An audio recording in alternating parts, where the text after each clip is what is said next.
నిజంగా మీ కుటుంబాన్ని పోషించుకోవడానికి డబ్బే మీకు నీడైతే నీ భర్తతో పాటు వెళ్ళి నువ్వు డబ్బు సంపాదించుకో. కానీ మంచి ఉద్దేశాలతో వెళ్తున్నారు డబ్బు సంపాదించడానికి. ఓ మంచి ఇల్లు కట్టుకోవాలి, పిల్లల్ని బాగా చదివించాలి, పిల్లలకు పెళ్లి చేయాలి అని చెప్పి వెళ్తున్నారు.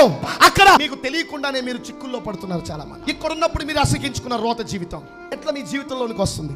ఎట్లా నీ భార్యను మోసం చేయగలుగుతున్నావు? ఎట్లా నీ భర్తను మోసం చేయగలుగుతున్నావు? డబ్బు కోసం వెళ్ళి మీ జీవితాలు శిథిలమైపోవట్లేదా? మీ పిల్లల జీవితాలు ఆగమైపోవట్లేదా? పిల్లలకి భద్రతగా ఉండాల్సిన తల్లిదండ్రులు కుక్క చూడండి, కుక్క పిల్లల్ని కని తన పిల్లలకి ఒక స్థాయి వచ్చే వరకు కాపుగా ఉంటది. పసిగుడ్డల్ని విడిచిపెట్టి వెళ్ళిపోయే తల్లులు ఉన్నారు. పోషించవలసిన భర్త ఉండి, సంరక్షించాల్సిన భర్త ఉండి, కొంతమంది భర్తలు నా భార్యను బయటికి ఏం పంపిస్తానులే, అదేదో నేనే బయటికి వెళ్ళి నా భార్య బిడ్డల కోసం డబ్బులు సంపాదించాలని చెప్పి బయటకు వెళితే ఇక్కడ వాళ్ళు ఉండి భర్తకు ద్రోహం చేసే భార్యను, బిడ్డలకు ద్రోహం చేసేవాళ్ళు సమాజంలో ఎందుకు పేటరేగిపోయారు అంటే దానికి ప్రధానమైన కారణం డబ్బు. అందుకనే నీకు కలిగిన దాంతో తృప్తి పడడం నేర్చుకో.